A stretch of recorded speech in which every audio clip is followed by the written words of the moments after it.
welcome to the latest episode of the Skiffy and Fanny Shows at the Movies! Every idea is a crack in your brain. Any substance, in fact, is an explosive. Life is an explosive. Oh, we're gonna get into some philosophy today, aren't we, Daniel? Krakatit. Krakatit. Alright, I'm Shaun. I'm Daniel. And on today's show, we're discussing the 1948 Czechoslovakian science fiction surreal noir horror film, I would call it, Krakatit. That is with a T, by the way, Daniel. Oh, yeah. How did I spell that wrong? Yeah, what are you doing? Krakatit. Yeah. Based on the 1922 novel by Karel Čapek and written for screen by Jaroslav Vávra, with the film's director, Otakar Vávra. Those names, I think I have very much got them incorrect, so please correct us if you'd like by email. It features cinematography by Václav Haeusser, editing by Antonin Zelenka, and music by Jura Snurka. And it stars Carol Hoger, Florence Marley, Eduard Linkers, and others. We got to see a screener of the beautiful 4K restoration of Krakatit from Deaf Crocodile. The restoration was done by the National Film Archive in Prague and is co-presented by Deaf Crocodile with the Comeback Company, supported through grants from Iceland, Liechtenstein, and Norway. The physical Deaf Crocodile 4K/Blu-ray Deluxe Limited Edition is available now. It's loaded with extras, a slipcase, and a 60-page illustrated book with essays by film critics. And I'm sure a standard edition will be on its way after that for those that don't want to go out for the full Rolls Royce of features. Yeah, excellent. So before we get into that discussion, reminder to listeners at home, please share your questions, comments, thoughts, etc. The best way to do it is just skiffingfanty@gmail.com. Obviously, if you'd like to make requests and want us to cover something else, that we can do that as well. If you aren't already, you should join us on Twitch every Friday at 7 p.m. Central at Alphabet Streams. That's twitch.tv/Alphabet Streams. That's our interactive live show format. So you can, like the people with us at this exact moment, talk to us live.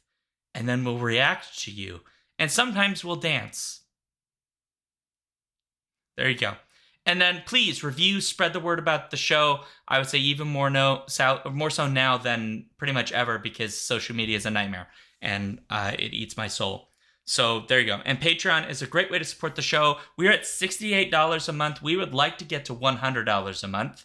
And if we do that, I have volunteered my soul to do a live stream of me watching Cats from 2019.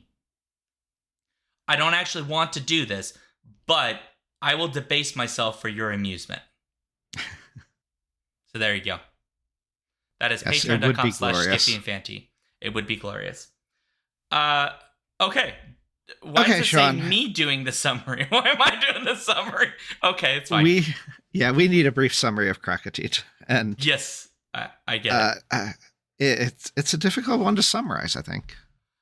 Yes. So the story primarily follows a character by the name of Prokop, who is a engineer, scientist, chemist, who stumbles into basically like an emergency room, or the version of that, in really horrendous condition.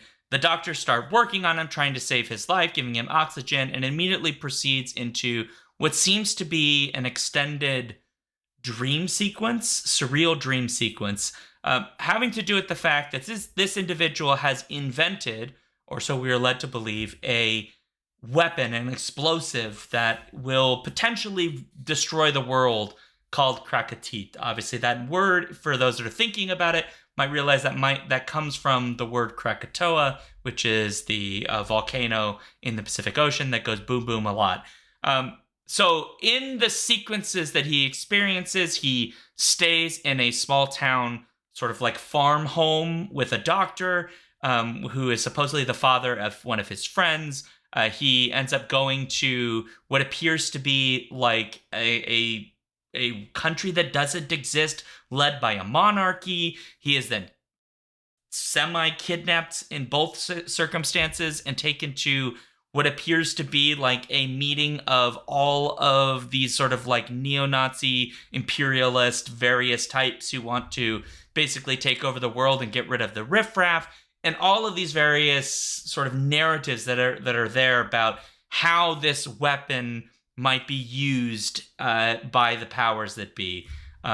That is the basic premise of it. There's a lot of very specific details we should talk about, but that's the idea behind it. Man creates weapon, people want to use weapon, and he is basically dealing with the ramifications of all of these power structures trying to manipulate him for their own ends in a dream sequence. And to some degrees, it starts out with that dream sequence also being possibly like a backflash. It's unclear. So there's backflashes within the backflash or within the dream sequence. So it becomes very unclear if it's actually memories of a reality or if it's just utter dreams. And Correct. As the movie progresses, I would say it becomes increasingly surreal. It starts out being rather conventional in at least many regards, but reality starts to break down more and more as it continues. Yes, and it part of that surrealness then also becomes increasingly dystopian. Yes. Yeah, I would agree that I think this film doesn't have a stable notion of what is real, but there is a point at which I think we can come to a conclusion that we're no longer in the real, but there is no point in which we could say that what we're experiencing is the real, which I think is the problem with trying to nail down the plot. Certainly once they go to this country, this place that they refer to as a factory, but then has like the Baltan Works, they call it, which is a foreign weapon manufacturer, but it operates like its own country. And has its own this whole royalty. It has a whole panel of royals, and it's an awesome scene where the main character, the chemist engineer, looks at them all and he's like, they all look dead. They look like a bunch of wax figurines. They do, and though. The guy in charge of the factory says, yes, that's just because they're not in power now. Like, just wait till like the old ways come back. They'll come back to life. They'll be roaring back. It's a great shot because it opens with, if you remember, it opens with what looks to be like a glass case with a like royal suit on a mannequin. It's with no face, and then like the shot, like I wouldn't say it fully morphs, but it like kind of fades into the shot of an old man who's like a prince or count or something, and then it goes down the line of sort of succession, essentially. Right. So there's a visual representation of that. And then that setting leaves us in the reverse direction, right? Because is she a princess? I can't even remember now. The princess's face basically melts and becomes wax or becomes a faceless entity that dissolves into the background in the next scene that's somewhere completely different. So. Oh, we're going to have to come back to that because one of the things, I'll use this as the bouncing point, which would be one of the things that I really liked about this film. One is that it reminded me of Godzilla a lot without the big monster. Okay, because at its core, it's about at the core weapons of the theme, mass destruction and the ethical quagmire that creates for the person who invented it, which this whole film is essentially about at its core. But the other thing that I really, really liked is that it is very clear this is made by somebody who likes film, who studies film, and thought of film as an art form, not just as a medium for telling a story. Because so many of the shots in this are very considered shots. They're very deliberately constructed.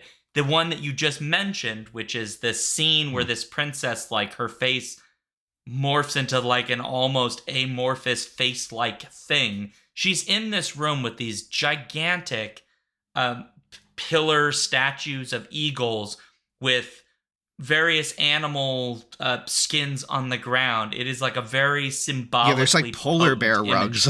Yeah, right. All of these images of like power and powerful animals, but it's also in a bedroom setting because there's a bed behind it, which it's in black and white, so we don't know what the colors are, but you could sort of imagine they're like incredibly rich colors, both in like the sense of luxurious, but also in the sense of the kinds of colors you would associate with like richness, that is like, you know, crimsons or gold, lavish kind of colors that feel intense. And that I love that scene in particular because the second I saw it, I went, this is when, if you were rewatching this film, you're going to pause here for a bit. It's very considered. And I think that's important because this is 1948 and this film could be really bad. And it's not. It's very good. No. Yeah. Before we get further down that line, you can go back to this line that we're talking about, but I wanted to give a little context. The movie came out in 1948, which is, 2, 3, depending when it came out, 2 to 3 years after Hiroshima and Nagasaki were bombed. And so Krakatit is not just a powerful explosive, it's a nuclear weapon, effectively, because the science of it makes no sense whatsoever because it somehow involves lead bonding with 4 atoms of argon, which doesn't make sense. But in any case, it's effectively an atomic weapon of devastating destruction. And so the reaction to World War II and the atomic age is very clear in this movie. Yes. Similarly, like Shaun said, with Godzilla being the root of everything. But this also is notable because it's based, as Shaun introduced at the beginning, on a novel by Karl Čapek. I don't know how to pronounce his last name exactly. And he wrote that in 1922. And so, a ways away or ways prior to sort of weapons of mass destruction being used at that level, he was already writing, like, it was a very prescient speculative fiction novel. And he's also the writer that, if you don't know, gave us the word robot in the English language, because he wrote I believe it was a play that he wrote that featured the term robot to describe an automated being. Probably worth mentioning a little bit of genre history, which obviously the original novel can't possibly have been responding to World War II because it precedes it, but it is absolutely responding to the conditions of World War I. And there is that bridge period between the First World War and the Second where we don't necessarily have the nuclear fission element to talk about, that very specific, but the idea of mechanized mass destruction at massive scale, bombing and weapons that could kill even more and more becomes part of the conversation. Technically, it precedes that even more. There's a book by, and the name is escaping me, but it's basically future war fiction, which looks back even earlier to fiction that's like responding to wartime and thinking about, in some cases, like, well, how does war get even worse from here? Because it seems each time we have these major wars, they seem to get more and more and more destructive. And that also, as you say, prescient at the same time to think like, well, what if we made one weapon that can do all of that? We don't require an entire army to deliver it anymore.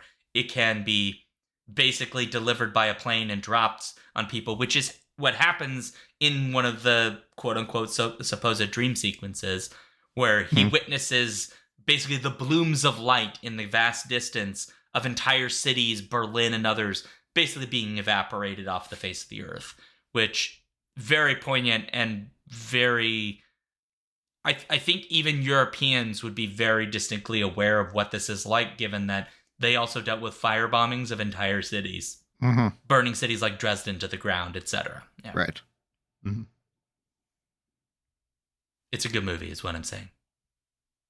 And there's also the sort of social theme of the idea of using weapons like this as a deterrent. And the absurdity of that is a recurring theme in this. And so I guess overall, before we get into more of the details, I would make the point that this is a movie for those that like movies based on like a clear theme that then works around that theme in a very artistic way. Yeah. It's not very plot heavy per se. There is a plot, but the plot follows dream logic. So there's not like a coherence or a normal logic to it all. But it, as Shaun said, everything's very considered, and the shots, the dialogue, what there is considering symbolic meaning behind everything, right? Because we're dealing with dream logic here. So I'd say the vast majority of the movie is not a literal plot. It's all symbolic plot. There's symbolism behind everything from what's included story-wise to the music to the actual lines to the visuals of it. I'd even like argue that it's actually the same plot repeated multiple times, but with different settings. Thanks. Which is what part of why I would say this is not really a plot-driven narrative. I mean, there is a kind of like plot, I suppose you could say, but I think it becomes very clear after the sort of farmhouse doctor sequence that what we're getting is just different interpretations of the same plot. The same man thing. has weapon. Man is sort of tormented by the prospects of that weapon, and then people either want to use him, or I suppose in the farm plot, the opposite, trying to convince him to leave that behind. Right. But the until he gets the reminder of it, he's kind of like in the dream state of trying to forget it all. Yes. And precisely. then he sees in the newsprint the story of nations potentially using it, and it brings everything back. Yeah, and then of course what follows after that is multiple sequences of different power groups wanting this for their own ends. And as you mentioned earlier, right, if you could say that this is about the idea of this level of destruction as a form of deterrent, well, the question should be, who is doing the deterring? Right. Because in this scenario, every variation we get in the story, all of the people who want the weapon are not people for whom it would end up being used on, right? Who would be the deterred party, right? It's all people who have been in power or currently are in power. A weapons manufacturer that operates almost at the scale of a nation. People who are clearly meant to be major power figures, counts and bishops and all these kinds of figures who want the power back that democracy is, they say, taken away from them by giving it to the quote-unquote riffraff, which is repeated multiple times. I hope it's very clear that the guy yelling that is like a Hitler stand-in. Right, definitely. Yes. Or there's also a vein of like the workers of the world have gotten power. There's like the line of what makes people happiest is to have a productive job and have a fulfilling like vocation. That's really what keeps the peace, not weapons. Don't serve as deterrents. What serves as a deterrent is for people to be satisfied. And what makes people satisfied is happy workers. And so there's that kind of a more socialist or communist, I guess communist even more so, kind of philosophy within there. Well, and it's bolstered by what is at the end of the film, not to ruin it, but he has this carriage ride with someone he calls his uncle, who basically tells him, like, why don't you just use that super smart brain of yours to make something that helps people, like some sort of energy source that's cheap, that brings warmth and light into the world. And he comes to the conclusion, oh, yes, that is what I should do. But of course, that would literally make the world a better place. It's not an act of destruction. It's an act of support and really a kind of love for the world.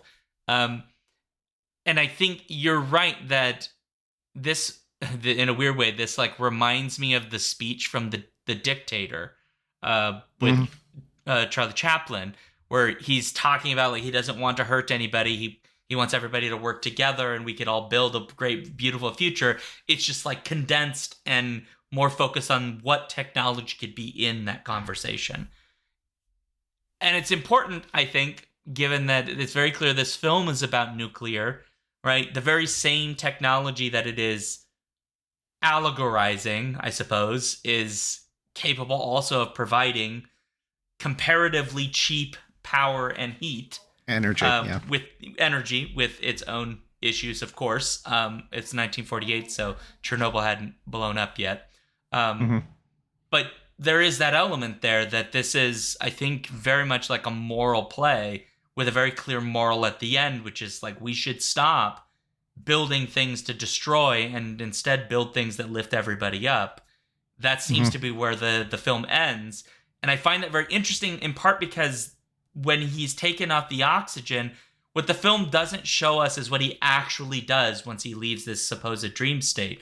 We have to assume that he has learned the moral lesson. Well, I think he has in a way, because it's also somewhat symbolic of the movie begins with him entering, this hospital or whatever the facility is, and they diagnose him with tetanus and or meningitis. And then later they say, yes, it seems to be some infection of meningitis. But then at the end, he's finally responding to treatment, and he's coming out of that, of basically being at death's door.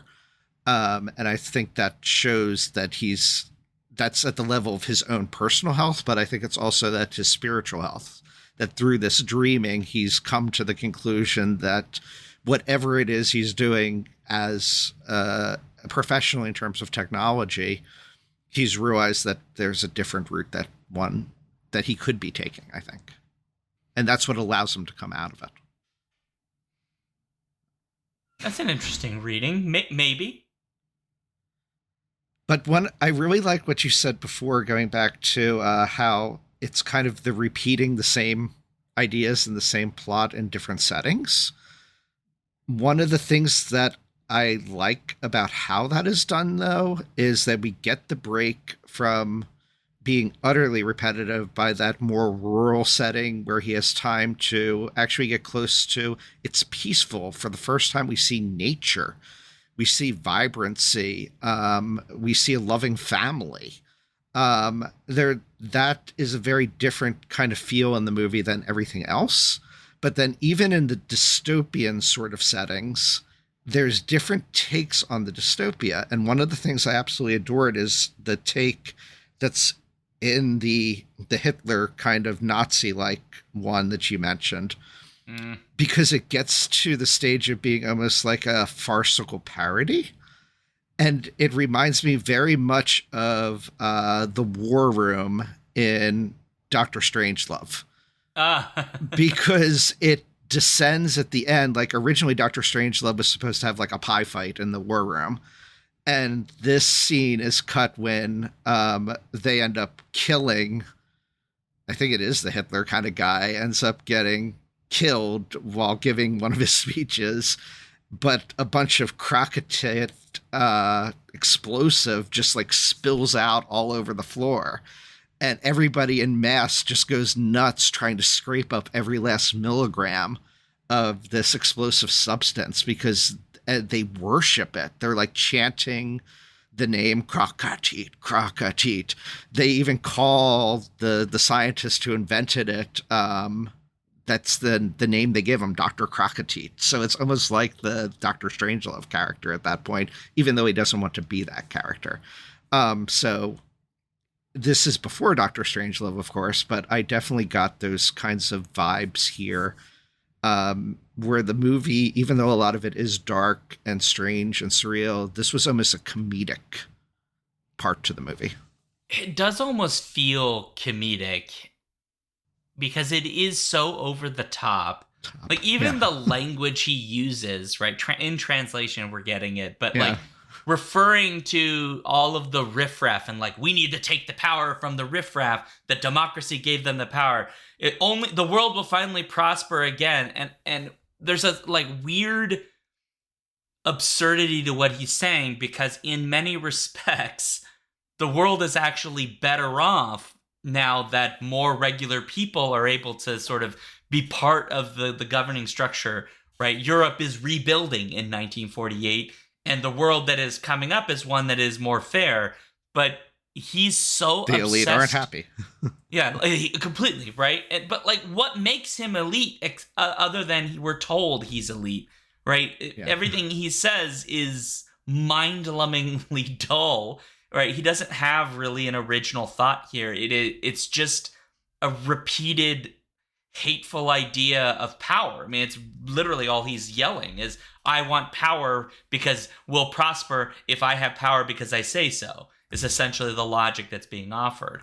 And it's, you're right, almost comedic in how obscene it is. And it is also kind of comedic how he dies, because I'm not sure how he dies. No, he grabs the container, the lead container. By the way, he's going to die of lead poisoning anyway, so whatever. Right, this lead container, and he's like, no, you're all going to listen to me because I have the container and you don't want to stop anything. And then someone like goes for his legs and he falls and he's now bleeding out his mouth and dead. And it's sort of that even covered in Krakatit. It's a little silly even the way he dies. Like, he doesn't even get like a heroic death. He dies in a very pathetic way. And then, as you say, right, they're all like, that stuff is falling all over him. And then they're like clawing at his body like it's the last bit of cocaine on the earth. Like it's like a drug that they're obsessed with. It's very interesting, some of these scenes and the absurdity that they present, the power structures that are there, and how naked they are in their desperation to have power and return that power to themselves, with seemingly no care about what is going to be done, which of course when we see the end of the film is very clear. Right, they don't care at all who they destroy. No. It's indiscriminate to get their power. Yeah. Yeah. But that's also an aspect of this. As I was watching it again, I realized that this is 1948. This is made not much different than reality today, right? And this scenes like that were both funny and alarming in how close they are to our actual reality. And that things that are absurd and over the top and like that exist now just every day. But it also gives a little bit of hope then and perspective that this has happened before. There have been people like this before. And it's signs of ruthless desperation, of gripping to power in the face of things that can defeat them. Yeah. Yeah. I don't know if you noticed. Sorry, I'm going to just switch the train of thought because I don't have anything new to say.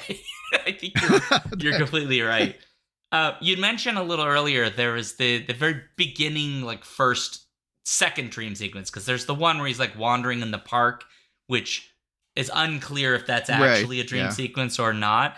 But when he's in the farm, right, the country farmhouse, you mentioned that was full of nature, which it is, right? It's kind of forest, and we do see more nature when he goes to the Baltrit workplace ? Whatever that is, right? Because there's a forest outside. There's the grounds around it. Yeah, that's true. Yeah, but the further into this film you get, it actually gets less and less. I would say verdant, because you still have nature being presented to us, but the kind of nature we get is a little bit more visibly barren and remote. Because I think of the example of I forget his name. And a lot more concrete. A lot more concrete. The guy who like helps Damon, right? Damon. Oh, he's the ambassador. The ambassador. Name is just Demon, by the way. It's just Demon. Yeah. The ambassador, right, who like helps him escape from the Balton Works, where he takes him after they have their little like foray in the room full of all the people that want their power back and they're all yelling. He takes him to this remote satellite radio station that is just like his old home. Which is in the mountains, but like where it is, there's really not a lot of vegetation. It's kind of in the middle of the nowhere. And as the film progresses through that, and we have the explosions in the distance, what becomes very, very clear is the kind of destructive power we're describing basically makes human beings even more remote and removed from what makes our culture sort of develop. Right? He's in the middle of nowhere. When he goes to, later in the story, right, he's wandering through this like concrete, like on this concrete path that seems to go forever, right? There is no like clean, soft nature that's presented here. And there's also not really any kind of civilization. And even by the very end of the film, he's basically walking in like an apocalyptic wasteland. A post-apoc, yeah. Yeah. So it's almost seems like there's a progression from that sort of, that there's a, what is that called? That sort of like philosophy of like bring us back to the agrarian lifestyle. You need to go to the country and like live that more simple lifestyle to more concrete and more sort of like high society civilization to eventually apocalypse, basically remoteness and apocalypse that is devoid of life. The movie begins with him being in utter sickness and barely functioning. His body is like close to demise. And all of that takes place in sort of this urban landscape. Then he gets to the country and he's healed. At least in the dream, he's healed.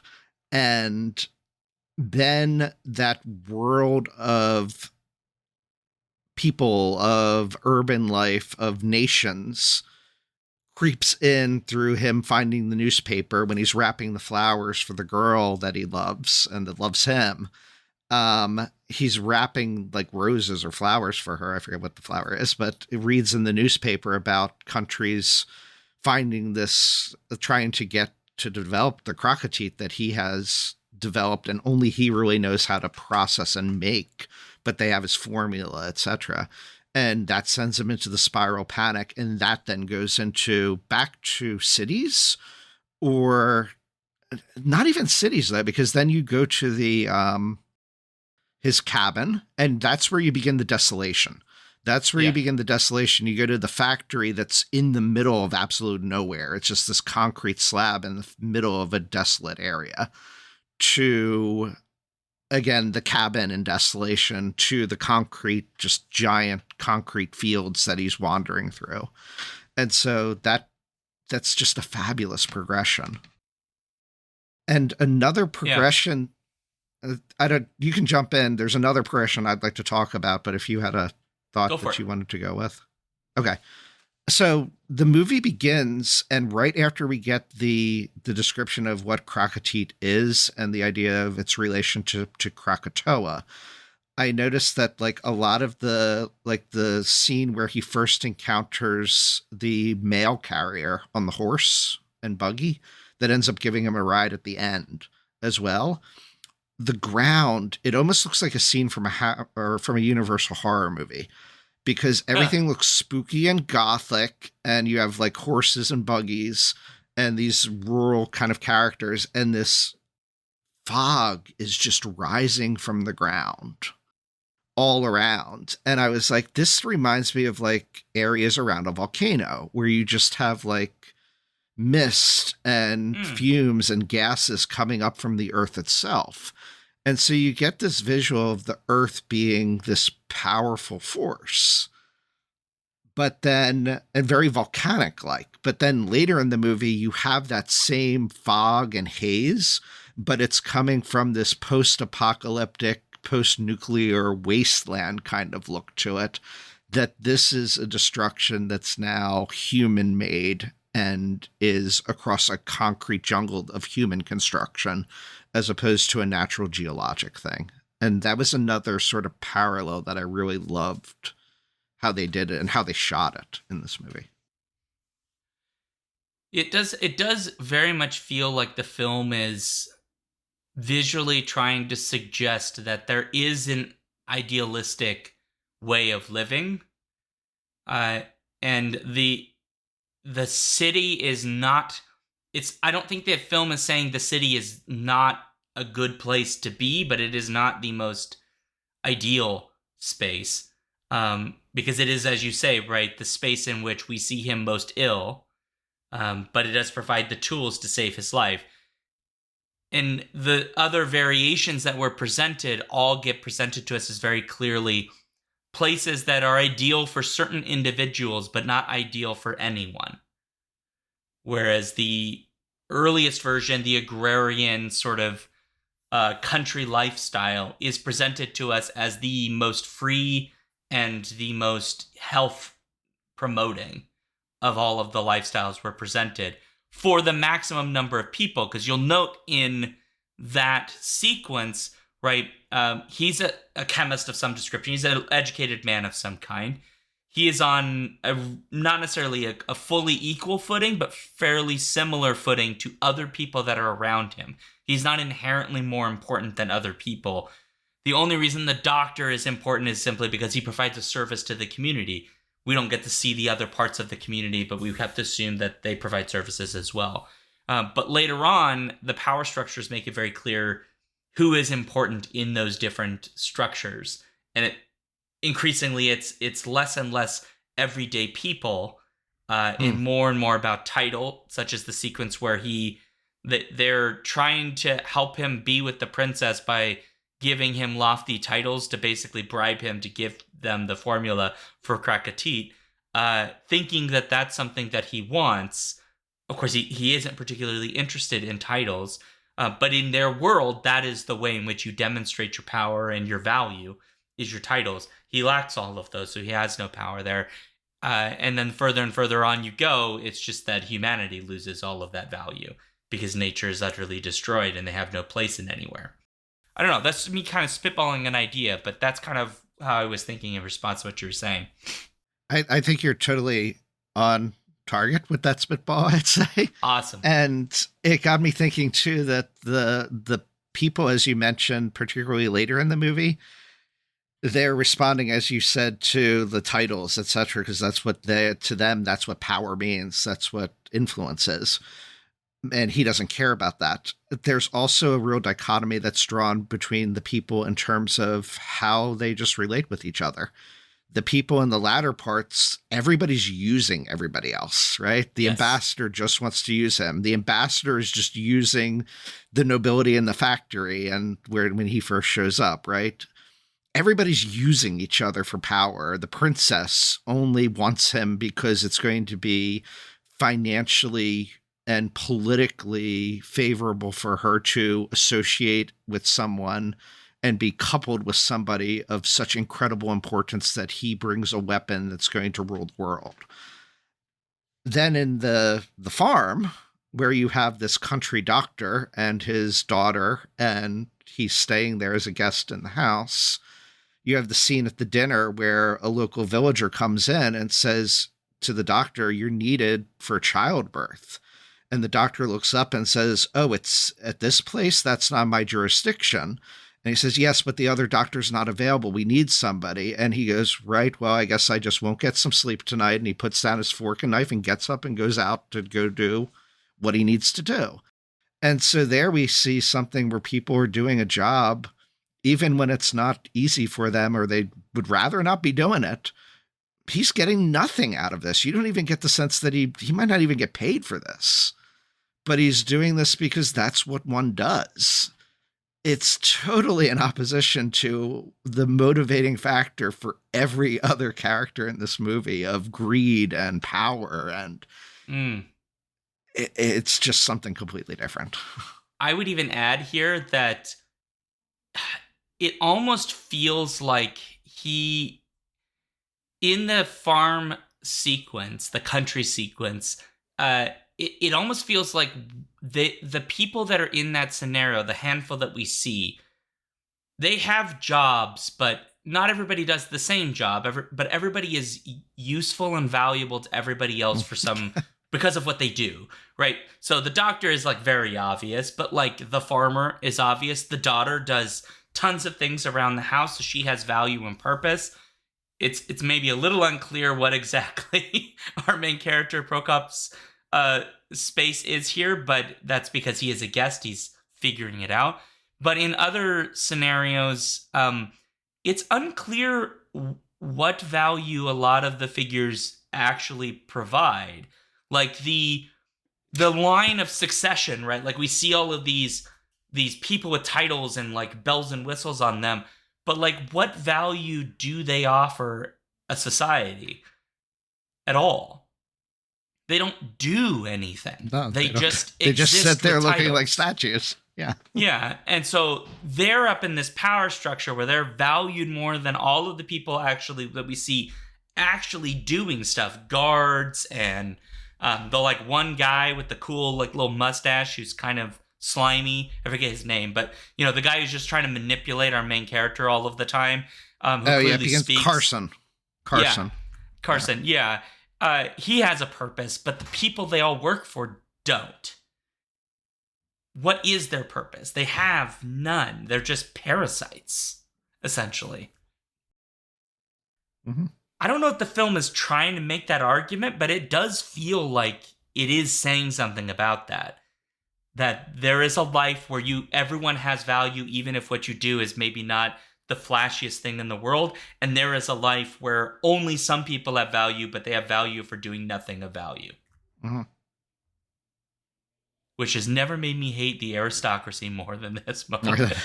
Oh my God. Well, I mean, the doctor has that line that I mentioned before in terms of when he's talking to Prokov or about, you know, what makes people happy is having a fulfilling job, serving a role, serving a purpose, and having work that is meaningful in life, that contributes positively to society. That it's just like 2 or 3 lines in the movie, but I think that's the thesis statement of the movie in many regards. Man, we should like move into a farmhouse, man. That's right. Let's go live an agrarian lifestyle. Let's do it. You'd still be a chemist. We're going to need you to do chemical compositions. Well, I mean, instead of explosives, he was basically doing the same work with the powders, but they were pharmaceuticals instead, right? He was just preparing the drugs rather than... Oh, yeah. Yeah, so his skill set for the patients. Had a value. His skill set, he still had value. And yeah. It was unclear to me what the daughter was watering. There were like white fabric in the field, and she was like watering them. I had no clue clothes, what that I guess. was. Is that all I could think?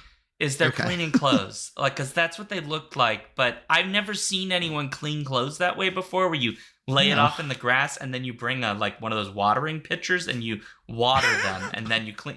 I've never seen that. But maybe the Czech people know something I don't know about. It was certainly very visually striking with like all those white pieces of clothing and fabric all over. It was very interesting. Yeah. I mean, I don't know. There's something about that whole sequence that just feels so open and warm. And then it just gets less and less. It feels so cold by the end. Right. I don't know. It's very interesting. I should mention, I know we're getting close on time, that I know I'd mentioned that this film is shot very well. I'd said that everything feels very considered. There's I don't know if that was deliberate or not, but like a noir element at times with some of the shot compositions. I also should note that it is in black and white, and yet when I say it's considered, there's also a very clear sense of understanding tone and color and gradients in shot compositions and even lighting, because there are a couple of moments when a person's body becomes like the focus point of a light and the light disappears from the rest of the scene in some really fascinating ways. And while there is use of basically matte paintings and a couple of, clearly there's some sort of screen behind them, there's minimal use of that, and a lot of times in a ways that is not distracting. I was actually really impressed at how I know a lot of the places we're shown are not fully real places, and yet I just was kind of immersed, and right. I have to give credit for that. You dropped out for me completely. I'm still here. Okay. I missed the audio for the last sentence. I'm just talking about how pretty the film is. That's all. Oh, okay. Yeah, I mean, it is the matte paintings that you mentioned. They add, if anything, they add to like the dreamlike quality of it all. So I think it totally works. And there's a shot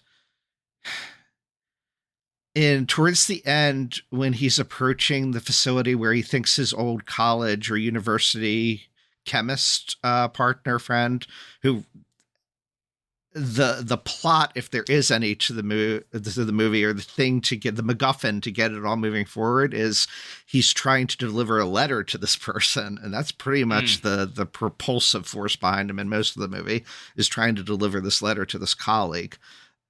He gets to the facility where this colleague is, and as he's approaching, you see this vast field. It's very much like when the characters approach Oz in The Wizard of Oz, but it's dystopian, right? Because you have this big, long concrete, no yellow brick road because it's all black and white, this big concrete path, and then surrounded, rather than the fields of poppies and flowers, you have just this desolate field of like just nothingness on either side of the concrete.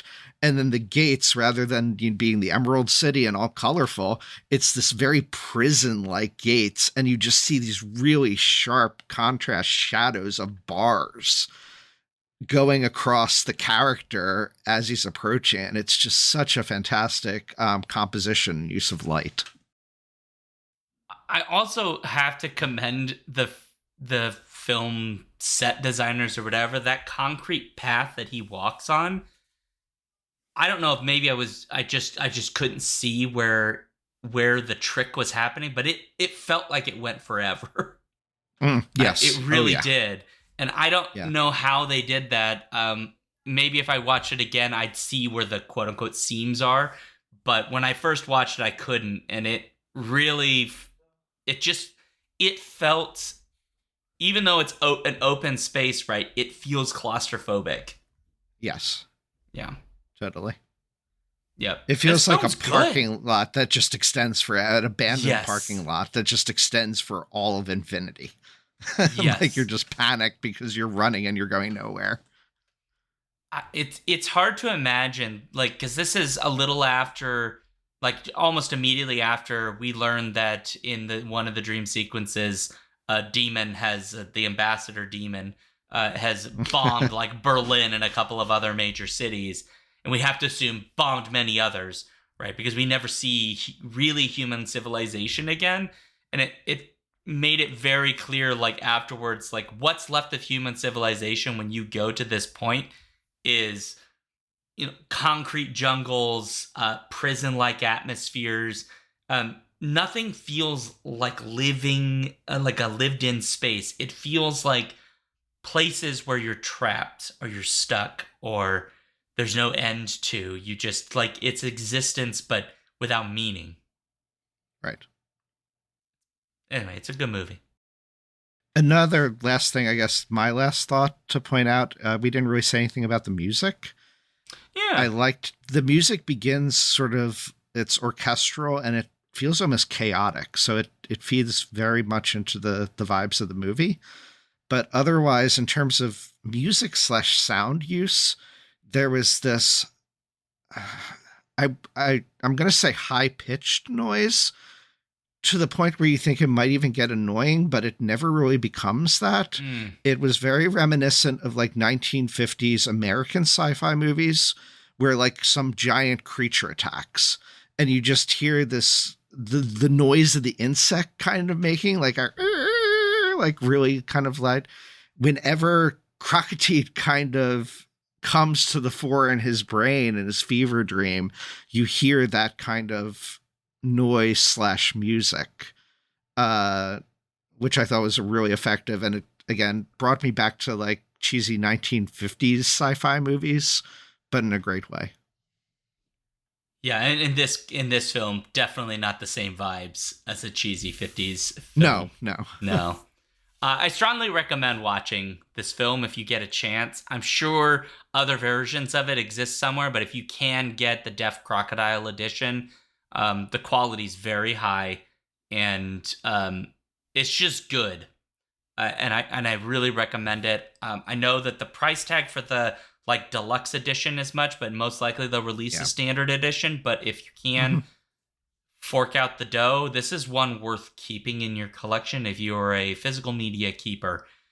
It's really good. If I could teach a film class that was not about American movies, I probably would put this on that because I think this film is well worth watching. So, anyway. if you're not about physical media and don't have the money, even or waiting for the standard edition, I'm fairly certain you can look up Deaf Crocodile, their website. I'm fairly certain they also have a service where you can either buy a la carte or subscribe and watch their catalog streaming. And so you could effectively see the version we did just by streaming it instead of having the physical media. So I believe that does exist in at least some format. So it's something you could look into. Excellent. Well, folks, that's the show. Every time I keep hitting my arm, my whole desk shakes, and it's a problem. If you'd like to let us know what you thought about this episode, if you've seen this film, or perhaps, or if there's another obscure film that we should check out, email us, skiffyandfanty@gmail.com, please. And then if you're in our Discord via our Patreon page, you can also message us there. We have a show discussion channel where you can talk about specific shows. And we also have channels for other things like books and movies and stuff that Steven wants. It's literally a channel. So there you go. We are on Blue Sky, Threads, Mastodon, YouTube, and a bunch of other places. You can go to skiffyandfanty.com/skiffythings and find links to basically everywhere our content exists, including some of the platforms where our podcasts are at. And then again, every Friday, 7 p.m. Central, we're on Twitch, twitch.tv/alphabetstreams. So come see our show live if you are so inclined. And then last thing to remind you is that we have a Patreon, which we mentioned at the beginning, patreon.com/skiffyandfanty. You get access to our Discord, and all it takes is $1, although $3 million would not hurt right now. So if you're rich and you're feeling ethically compromised and you need to give money to a good cause, don't give $3 million to us. Go support an organization protecting immigrants or LGBTQIA plus people. If you're inclined, you can also give us $1, but don't give us $3 million. Go support and help people. Anyway, Patreon supporters, we should thank them, right? Should we do that? We should. Go for it. Thanks, Andrea the Alluring, Cameron the Chthonic, Caroline the Benevolent, Carrie the Divine, Chris the Candescent, Dan the Transient, Daniel the Cultured, David the Debonair, JC the Jocular, Jeff the Gracious, Joseph the Jovial, Juan the Junctional, KB the Kind, Karen the Kickass, Kat the Kinematic, and Matthew the Magnificent. Paul the Pious, Phoebe the Eloquent, Robin the Bold, Ryan the Resilient, Sarah A. the Sensational, Sarah E. the Sublime, Sarah O. the Rapturous, Scott the Gentleman, Stephen the Strange, Therese the Thorough, Tanya the Triumphant, Trish the Imperturbable, and Victor the Valiant. Yay! Thank you all for giving us your money. We really do appreciate it. It helps pay for hosting fees, which are not cheap. We need it. Yeah. So I'm at ShaunDuke.net for my website. If you just put /Duke things on that, you will find all my socials. And then I also stream on Alphabet's streams every Wednesday and Sunday at 6 p.m. Central. You can find me, Daniel, at reading1000lives.com, where I have reviews, or Reading 1000 Lives on Blue Sky, and it's the numeral 1000, not spelled out. All right. The updated Skiffy and Fanny bylaws require me to make it hopeful. Oh, and so we're going hopeful. All right. We're going hopeful. Yeah, this year I got to try to find hope even when I don't feel it deep in my soul. We're going to get through that meningitis.